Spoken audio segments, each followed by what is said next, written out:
Toutes nos excuses pour ce retard indépendant de notre volonté. Mesdames, Messieurs, bonjour. Le sommaire de ce journal.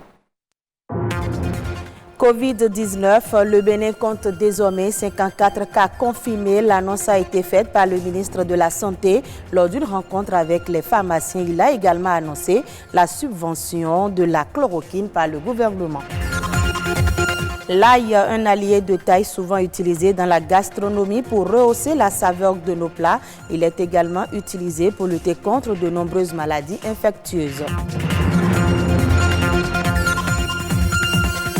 Et puis une première bonne impression peut vous faire gagner votre emploi. Entre tenue chic et classe, que faut-il porter pour un entretien d'embauche?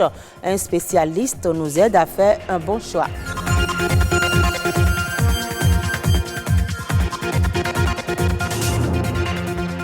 Merci de votre fidélité. Le Bénin a enregistré ces derniers jours de nouveaux cas liés à la pandémie du coronavirus, ce qui porte désormais le nombre à 54 cas confirmés. L'annonce a été faite par le ministre de la Santé lors d'une rencontre avec les pharmaciens ce lundi. Une occasion également pour autoriser la mise à disposition par les pharmacies des comprimés de chloroquine.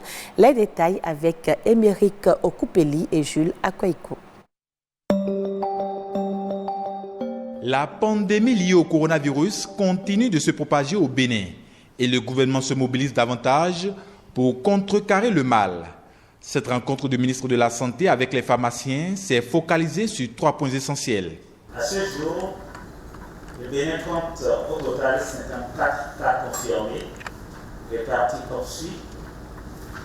40 personnes positives au test de dépistage et ne présentant aucun signe de la maladie, mais isolées et traitées. 13 personnes malades sans gravité, hospitalisées et traitées. 0 malades en situation grave. 1 décès et 27 personnes guéries. Des cas confirmés mais qui n'émoussent point les ardeurs des autorités à rompre la barrière. Le Bénin passe à une étape supérieure dans les mesures de riposte et l'option choisie est claire. La thérapie à base de chloroquine. En vue de l'optimisation de la prise en charge thérapeutique, et ce, dans les meilleures conditions de sécurité et de contrôle, le gouvernement a décidé d'autoriser sa centrale d'achat, la CAME, à mettre à la disposition des officines pharmaceutiques de l'ensemble du territoire et des unités de cession de médicaments essentiels des formations sanitaires périphériques, la chloroquine à un prix subventionné. Ainsi, le comprimé de chloroquine 250 mg sera acquis au prix de 40 francs CFA auprès de la CAME et cédé sur prescription médicale à 50 francs CFA, soit 500 francs la plaquette. Toujours dans la même dynamique de riposte, le gouvernement décide à compter de la semaine prochaine du dépistage systématique des communautés à risque. Notamment le personnel médical et paramédical, le personnel des forces de défense et de sécurité, la communauté pénitentiaire, etc. De plus, le dépistage sera offert sur toute l'étendue du territoire à toute personne munie d'une prescription médicale. Ce faisant, le gouvernement espère donner davantage d'efficacité à son action durant les 3 semaines à venir, de sorte à permettre la reprise des activités essentielles sur toute l'étendue du territoire à la mi-mai.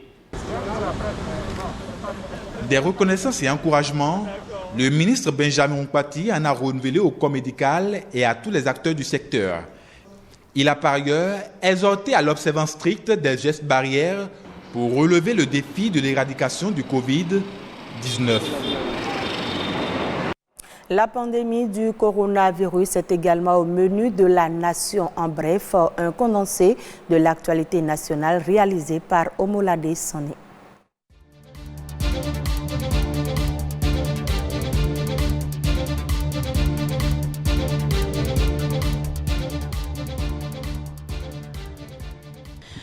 Le ministre de la Santé, Benjamin Hunkpati, et son collègue de l'économie et des finances, Romuald Wadaï, ont réceptionné ce dimanche 19 avril 2020 à l'aéroport de Cotonou un lot important de matériels médicaux. Cette commande du gouvernement est composée de 2 millions de masques chirurgicaux et 40 appareils PCR de laboratoire. Selon le ministre de la Santé, les appareils PCR permettent de faire la lecture des prélèvements dans le cadre du diagnostic contre le coronavirus. De fausses rumeurs ont circulé sur les réseaux sociaux faisant état de la fermeture des moulins à maïs au Bénin.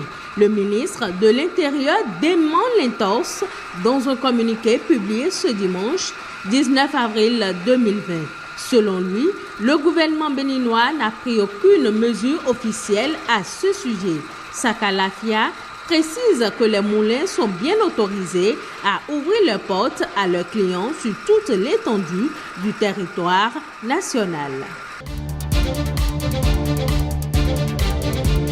La Fondation Claudine Talon vole au secours des populations de Tofor pour la riposte contre la pandémie du coronavirus. Une délégation de la Fondation s'est rendue à Tofor avec 3000 masques de protection. Cette localité fait désormais partie du cordon sanitaire. Le maire de Tofor, première femme élue maire dans la commune après réception du don, a précisé que ces masques sont destinés aux conducteurs de taxi-moto et aux femmes des marchés de la commune.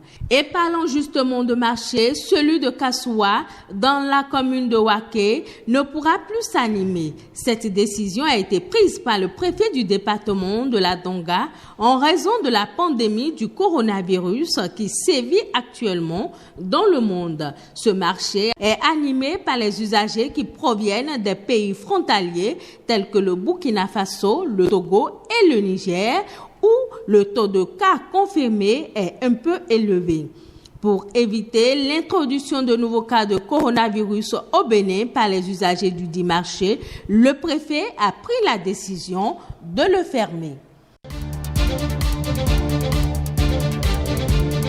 La Commission électorale nationale autonome Sénat lance un appel à candidature en vue du recrutement complémentaire de membres de postes de vote. Pour ce recrutement, entrant dans le cadre de l'organisation des élections communales du 17 mai, seuls ceux qui n'avaient pas déposé de dossier au poste sont concernés.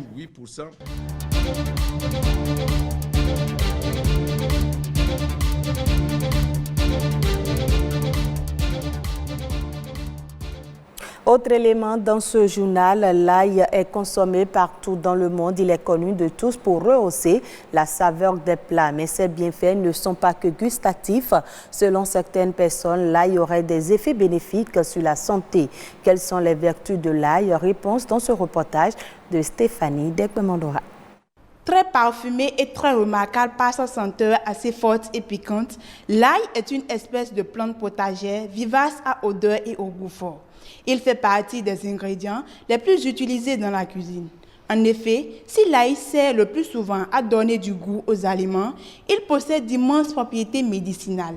Et lorsqu'il s'agit de parler de ses vertus, les avis des consommateurs sont partagés. Je prépare avec, mais je ne connais pas les avantages qu'ils ont dedans là. Quand vous avez quelque chose comme tension, des fois les gens disent de mettre ça dans la bouche et chaque fois d'avoir les gouttes. Quand un enfant tousse, on lui fait boire un mélange d'ail et de miel. C'est également bon pour ceux qui souffrent d'hypertension. Visiblement, ils connaissent pour la plupart les bienfaits de l'ail, qui possède des vertus pour la santé. Cependant, ils ignorent qu'il ne joue pas un rôle curatif pour toutes les maladies. C'est une substance qui équilibre la tension. Ce n'est pas quand on a l'hypertension qu'on commence à consommer l'ail. L'ail, il faut que ça soit dans notre habitude alimentaire pour prévenir la tension. Originaire de l'Asie centrale, l'ail a été découvert il y a plus de 3000 ans. Il est cultivé et commercialisé dans plusieurs pays. Tout comme au Bénin, il n'est pas rare de croiser des vendeurs d'ail dans les grandes villes africaines ainsi que dans les marchés.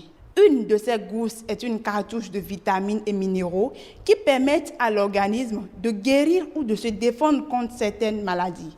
C'est un antioxydant très puissant qui renforce d'abord le système immunitaire contre les infections, contre la toux. Ça a du zinc, ça a du sélénium, ça a aussi du chrome. Le chrome, c'est un minéral qui protège contre le diabète. Le zinc, c'est un minéral qui transporte la vitamine A vers la rétine. Et le sélénium, c'est un minéral qui stabilise le PSA dans l'organisme. Il permet de retrouver une bonne respiration au niveau du poumon et du cœur. Quelqu'un qui a un cholestérol très élevé dans l'organisme, il doit commencer par consommer l'ail. Intégrer l'ail dans son habitude alimentaire permettrait de lutter efficacement contre les cellules cancéreuses. Il réduirait le risque du cancer du poumon, de la gorge, de l'estomac, du côlon et des ovaires. Les spécialistes conseillent d'ailleurs la consommation de 4 gousses d'ail par jour. Et la meilleure manière de bénéficier de ses qualités nutritionnelles est donc d'éviter de le mettre au feu. Si vous voulez une guérison curative rapide, rachez ça avec la peau, mettez ça dans le thermos, vous chauffez l'eau, vous versez là-dessus, laissez ça pendant 15 à 20 minutes, vous obtenez déjà une infusion. Il est à noter que l'ail ne rime pas avec bonne haleine. Mâcher quelques feuilles de menthe, de laurier, du clou de girofle ou de petit cola pourrait aider à masquer l'odeur piquante de la bouche. Parlons mode à présent. Savez-vous que pour un entretien d'embauche réussi, il faut une tenue vestimentaire adéquate? Pour une bonne première impression, il est capital de rester sobre et de privilégier l'élégance et le classique. Que faut-il porter pour un entretien d'embauche? Ariel Alarassa, spécialiste en style vestimentaire féminin, nous en dit plus au micro de César Achade et Judith Perspective Tossa. Pour un entretien d'embauche, il faut porter des tenues sobres. Pas de tenue sexy, parce que c'est pas pour aller en boîte. Il faut porter des chemisiers, des robes tailleurs, des vestons ou des ensembles tailleurs, pantalons, vestes, jupes, vestes. Je pourrais citer 4 couleurs. Le noir qui représente le leadership, le bleu nuit qui représente la créativité et le travail en groupe. La couleur blanche qui montre votre sens de l'organisation et votre côté méticuleux. Ensuite, le gris qui représente un peu aussi l'esprit de créativité. Quand on a par exemple une poitrine forte, il faut éviter de mettre, pour aller à un entretien, de mettre des décolletés plongeants qui va faire voir l'essence de vos seins. Non. Et il ne faut pas mettre aussi des cols roulés qui fermeront votre poitrine et la poitrine sera taxée. On verra plus la forme de votre poitrine. Non. Il faut miser sur des tenues moins serrées. Quand par exemple, si on a les hanches, on ne peut pas mettre du pantalon pour aller à un entretien d'embauche. Le recruteur aura juste les yeux sur vos rondeurs. Il faut peut-être porter un pantalon un peu évasé, pas slim, un peu évasé, ça va un peu équilibrer la morphologie au niveau de vos hanches. Il ne faut pas porter des sandales, il faut mettre des escarpins, des ballerines à petits talons. Des talons qui vous permettront d'être à l'aise quand vous serez assis et vous ne serez pas stressé, nerveux. Parce que quand vous portez une chaussure qui fait mal au pied, et puis une chaussure dans laquelle vous avez du mal à marcher, votre nervosité se fera ressentir par votre recruteur. Et ce sera tout pour ce journal. Merci de l'avoir suivi. Je vous retrouve à 19h45 pour d'autres informations.